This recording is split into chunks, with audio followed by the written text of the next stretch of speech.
Selamat pagi Bu Marsa dan teman-teman. Jadi kami dari kelompok 1 ingin menjelaskan tentang sakramen baptis. Nah, anggota kami ada yang pertama ada Fiona, lalu ada Bella, lalu ada Kristo dan Murah. Langsung aja daripada kita menunggu lama, langsung aja kita ke videonya. Lalu, apa sih itu sakramen baptis? Sakramen baptis merupakan sakramen dasar bagi orang Kristen. Dibaptis berarti orang bergabung menjadi anggota gereja. Setelah kebangkitan, Yesus memberikan tugas perutusan kepada para rasul untuk membaptis. Baptisan dapat dibedakan menjadi dua, yaitu pembaptisan orang dewasa dan pembaptisan anak-anak. Di dalam gereja Katolik, secara umum yang lazim dipergunakan dalam pembaptisan adalah dengan menuangkan air dan bukan dengan menenggelamkannya. Lambang yang dipergunakan dalam sakramen baptis antara lain 1. Air yang berarti membersihkan dari dosa-dosa. 2. Lilin yang melambangkan cahaya. Kristus sebagai penerang dalam kehidupan karena kita adalah anak terang Kristus. 3. Kain putih yang melambangkan kita mengenakan Kristus, artinya bahwa sudah dibaptis, kita mengandalkan kekuatan Kristus dalam menjalani hidup. Dalam proses baptis dewasa, ada tahapan-tahapan yang harus dilalui sebagai berikut. 1. Masa prakatekumenat, diakhiri dengan upacara tahap pertama, yaitu pelantikan menjadi katekumen.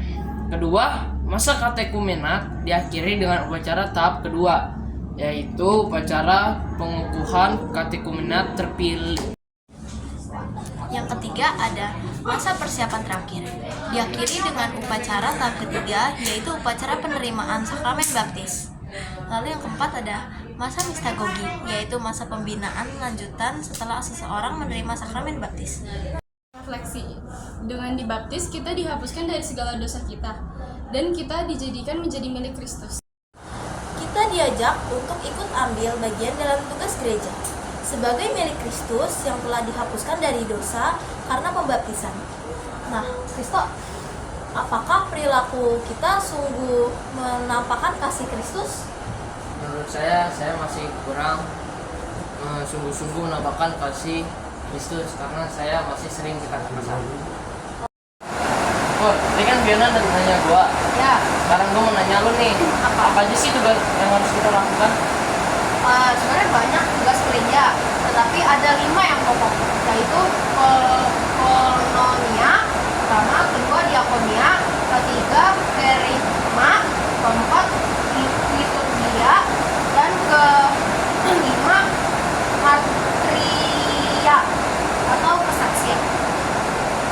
Itu aja sih yang bisa saya sampaikan. Oke. Nah, untuk tata cara sakramen baptis, yang pertama dan yang paling penting adalah kita harus menentukan nama santa atau santo kita terlebih dahulu.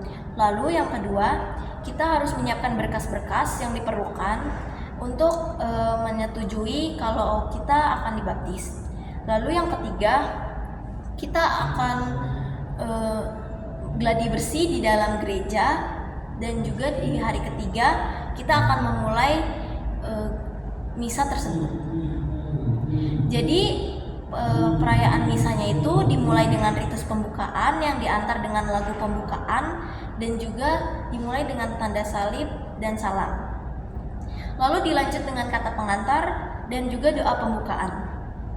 Setelah itu kita masuk ke sesi liturgi sabda yang dimulai dari bacaan pertama, lalu diantar dengan lagu antar bacaan, dan lanjut bacaan Injil, homili, dan doa umat.